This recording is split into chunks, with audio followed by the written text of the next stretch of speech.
Bismillahirrahmanirrahim. Lecture number 11, Econometrics. In previous lecture 13.9, basic idea start of 13.9. The main 13.9 is model selection criteria. In that criteria, different criteria of model selection, we discuss the first criteria R square. The R square criterion हमने कल इसको discuss किया. Now the second one, total 5 criteria थी. The second one, adjusted R square.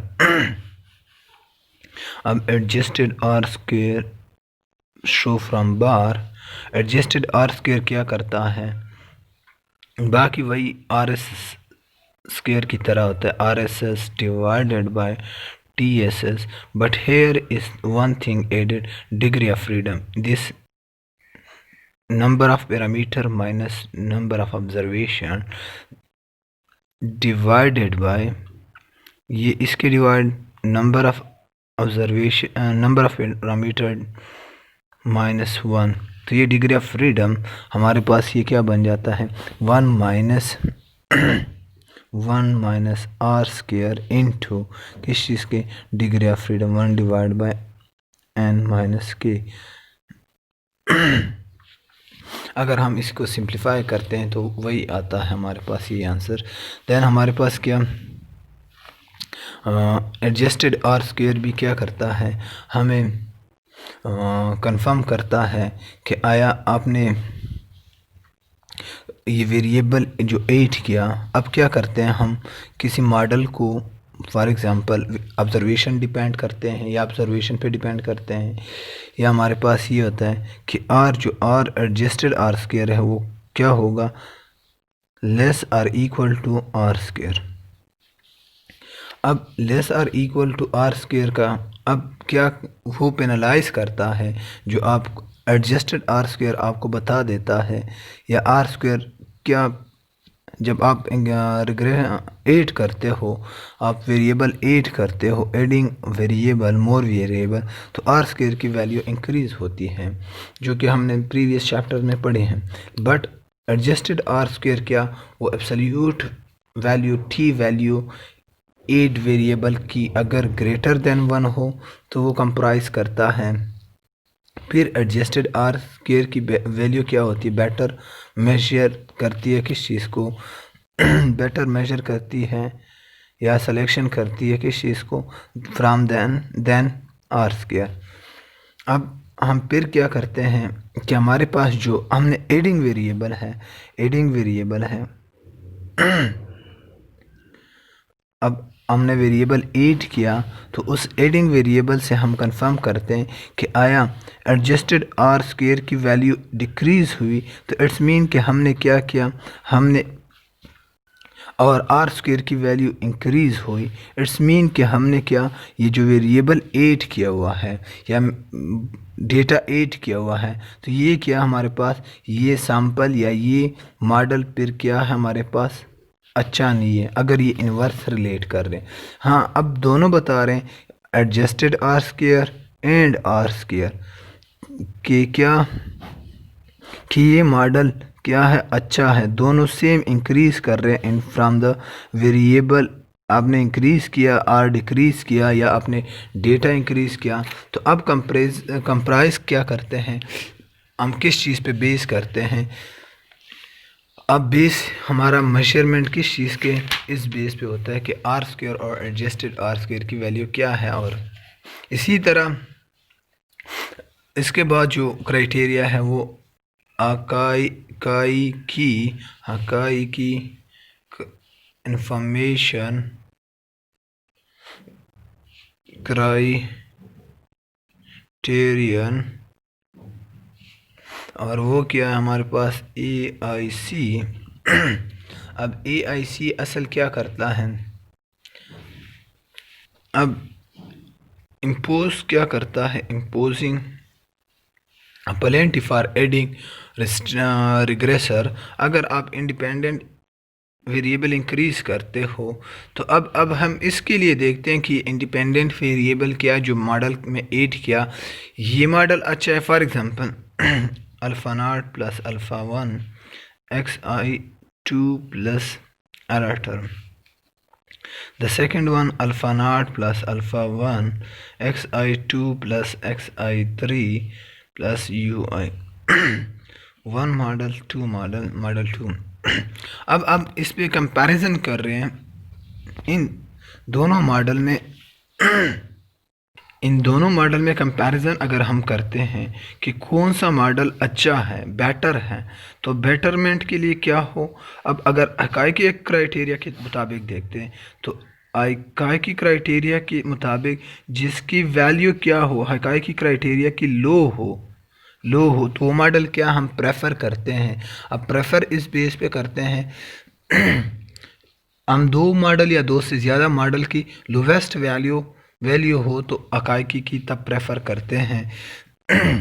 अब इसी से हमारे पास in the sample या आउट द सैंपल परफॉर्मेंस क्या होता है वो, और हकाइकी या इसी वैल्यू पे हकाइकी की सिर्फ इसलिए नहीं होती कि इन द सैंपल हम वो करते हैं। Out the sample mean out the sample forecasting अगर हम करते हैं तो फॉरकास्टिंग बेस पे भी हम हकाइकी की वैल्यू, अगर हम दो मॉडल में फॉरकास्टिंग में चूज़ करते हैं कि ये फॉरकास्टिंग के लिए अच्छा है तो हम किस को प्रेफर करते हैं, जिसकी लोवेस्ट वैल्यू हो किस चीज़ की, हकाइकी की।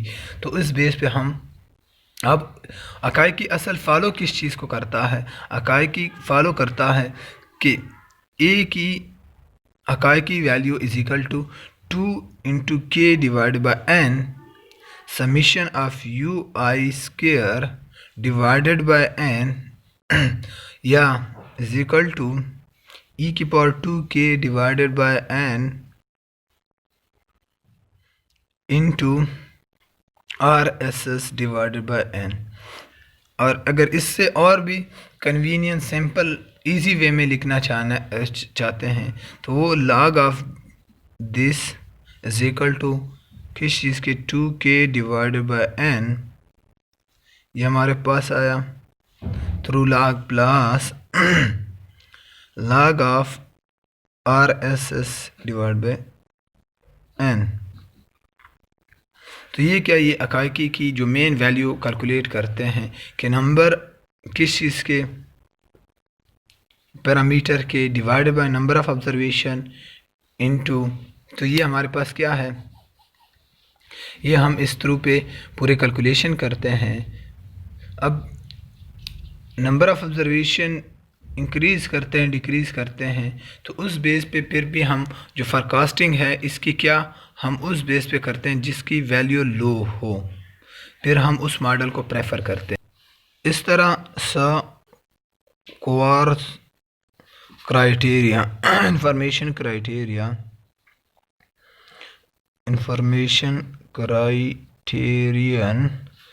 CSIC। अब ये क्राइटेरिया भी बाकी वही काम करता है सिर्फ इसमें क्या है, derivation of this is different from the Akaike, बाकी काम वही करता है into U I square divide by N या एन इज इक्वल टू के divide by N into RSS divide by N. और इस पे अगर हम लॉग कन्वीनियंट बनाना चाहते हैं तो लॉग किस चीज़ के बराबर SIC इज इक्वल टू के divide by N into log of n plus log of this RSS divided by n. ये अब ये भी क्या देता है कि जिसकी वैल्यू लो हो, लोअर वैल्यू हो स्क्वाश की, वो मॉडल क्या है, वो मॉडल बेटर है। तो ये क्या, ये दोनों क्राइटेरिया। अब प्रेफर क्या हम इस स्क्वाश या अकाई की क्या किस चीज़ को इन द सैम्पल या आउट द सैम्पल फोरकास्टिंग के लिए हम यूज़ करते हैं। तो ये क्या, ये फोरकास्टिंग के लिए भी यूज़ होते हैं। इसके बाद हमारे पास जो क्राइटेरिया है वो ये है कि मालविज CP क्राइटेरियन हमारे पास जो मेन इसका फार्मूला है, CP किस चीज़ के बराबर है, CP is equal to RSS of P divided by sigma square into -n-2p। अब इसमें P किस चीज़ को शो करते हैं, इंक्लूड वो जो वेरिएबल हम चूज़ करते हैं, इंडिपेंडेंट जो हमने चॉइस इंडिपेंडेंट है, चॉइस P इंडिपेंडेंट और रिग्रेसर्स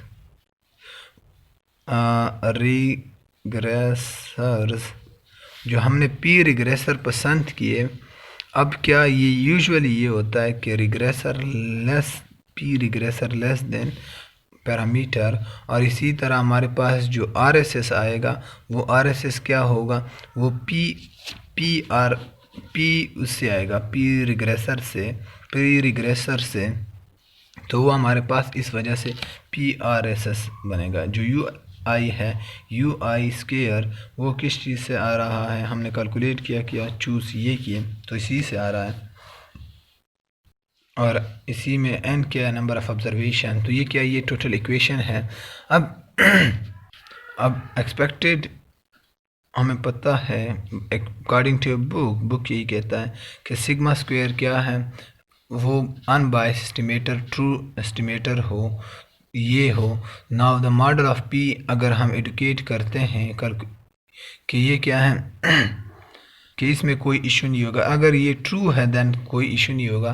तो इस वजह को हम शो करना चाहते हैं कि हमारे पास क्या है, RSSP किस चीज़ के बराबर है, n-p इंटू सिग्मा स्क्वायर। और इसको इनकी कॉन्सिक्वेंसेस क्या है कि ये ट्रू है यानी ये, तो इस बेस पे expected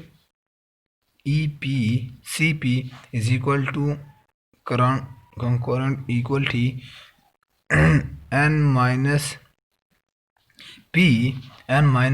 into sigma square divided by sigma square minus n-2p into जो कि बराबर है P के। अब ये चूज़ किस चीज़ को करते हैं, P क्राइटेरिया के बेस पे हम चूज़ मॉडल को जो ज़्यादातर कैलकुलेट किया जाता है वो कैलकुलेशन ऑन CP की जाता है, और ये कहते हैं कि हम वो चूज़ कौन सा मॉडल करते हैं, चूज़ ज़्यादातर वही मॉडल करते हैं जिसमें फेयर गुड हो on the basis of data, और वो क्या हो कि हमारे पास CP की वैल्यू क्या हो, वो लो हो। CP की वैल्यू लो हो, तो अब लो कब होगी, जब P इक्वल टू P होगा, कि CP की वैल्यू लो हो अबाउट इक्वल टू P। तो ये कंडीशंस हैं, इसके के आइडियाज़ पे हमने P की जो मेन P वैल्यू है, अब जिसका वेरिएंस कम हो, ट्रू के बराबर हो, तो उसको सेलेक्ट करते हैं इन्हीं इसी बेस पे।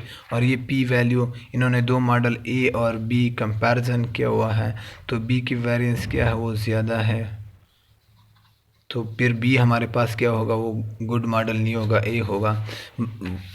लेकिन ये क्या, ये सारे जितने भी हमने डिस्कस किए, ये हमारे पास एक और है लास्ट वन, काय forecasting, chi square forecast, chi square forecast, chi square distribution, या उसको काय स्क्वायर लिख लें, काय स्क्वायर। अब काय स्क्वायर लास्ट क्राइटेरिया, वो भी हमारे पास काय स्क्वायर क्या करता है, काय स्क्वायर फोरकास्ट करता है किस चीज़ को, कि n+1 n+t into I divide by sigma square. तो ये हमारे पास क्या इस बेस पे वो फिर डिस्कस करता है। अब असल में हम क्या करते हैं कि फ़ॉरकास्टिंग कर रहे हैं, तो फ़ॉरकास्टिंग के लिए इन्होंने ज़िक्र किया कि हमारे पास क्या है कि n है, n क्या है total number of observation, n ऑब्ज़र्वेशंस हैं। और अब फ़ॉरकास्ट किस चीज़ को कर रहे हैं, फ़ॉरकास्ट किस चीज़ को कर रहे हैं, हम फ़ॉरकास्ट अगर कर रहे हैं तो इससे पहले हम इसका मीन फाइंड करते हैं। फ़ॉरकास्ट किस चीज़ पे, on the basis of forecast करते हैं फॉर टी एडिशनल टी। अब n है n+1 और t, तो वो t क्या है, हम एडिशनल का मालूम करना चाहते हैं, फ़ॉरकास्ट करना चाहते हैं एडिशनल। तो अब एडिशनल का मालूम करने के लिए हम किस बेस पे करते हैं, ऑब्जर्वेशन फॉर टी। अब गुड सैंपल किस चीज़ का एस्टिमेट किस तरह कर सकते हैं, हम मीन वैल्यू फ़ॉरकास्ट करते हैं from the previous whole data. तो इसी बेस पे हम फिर क्या करते हैं उसको फिर और इस फ़ॉरकास्टेड वैल्यू को हम ऐड नहीं करते, वो पोस्ट सैंपल पीरियड होता है। तो अब हम फ़ॉरकास्ट इस वजह से फिर इसी बेस पे क्या करते हैं कि हम किस चीज़ को फाइंड करते हैं, हम मीन वैल्यू फाइंड करते हैं, फ़ॉरकास्ट करते हैं, प्रेडिक्ट करते हैं for new year, for example 2021 के लिए जो हमारे पास प्रीवियस डेटा है। प्रीवियस डेटा से हम क्या करते हैं, हम इसका मीन निकालते हैं और इसी मीन बेस पे हम फिर क्या करते हैं, प्रेडिक्ट करते हैं फॉर द फ्यूचर। और हमारे पास इधर क्या होता है काई स्क्वायर में टी क्या है, डिग्री ऑफ फ्रीडम है, T is the degree of freedom. क्या आप टी टाइम तक जा सकते हैं, इससे ज़्यादा नहीं जा सकते। और where T is the number of period weekly statistic power, और ये क्या वीकली स्टेटिस्टिक पावर होता है। अब फिर हम जब एक्सेप्ट या रिजेक्ट किस चीज़ को करते हैं, हम रिजेक्ट उसको करते हैं जो नल हाइपोथेसिस की क्या हो, लो हो, कि हम नल हाइपोथेसिस को सेलेक्ट करें। ये काई स्क्वायर डिस्ट्रीब्यूशन क्या है, जब इसकी प्रोबेबिलिटी इनसिग्निफिकेंट होगी, बाय द वे अगर हम उसमें इनसिग्निफिकेंट होगी तो हम क्या, हमारे पास जो फ़ॉरकास्टेड वैल्यू है वो क्या होगी, वो गुड नहीं होगी। तो हम क्या, अब फिर हमारे पास इस मॉडल से जो वैल्यू हमने कैलकुलेट की है on the basis of mean, तो उस कि क्या है, ये हमारे पास गुड मॉडल नहीं है। इसके बाद हमारे पास कुछ मॉडल और भी हैं जो कि एनालिसिस हैं, सिलेक्शन ऑफ क्राइटेरिया एडिशनल हैं, लेकिन वो क्या है, वो एनालिसिस बेस पे नहीं है, वो ज़्यादातर किस चीज़ पे हैं, ऑन द डिस्क्रिप्टिव एनालिसिस, या डिस्क्रिप्टिव एनालिसिस उसको कहा जाता है, उस बेस पे हैं। वो एडिशनल क्या है, वो 13.10 टॉपिक है। तो इंशाल्लाह नेक्स्ट लेक्चर और आगे पढ़ेंगे।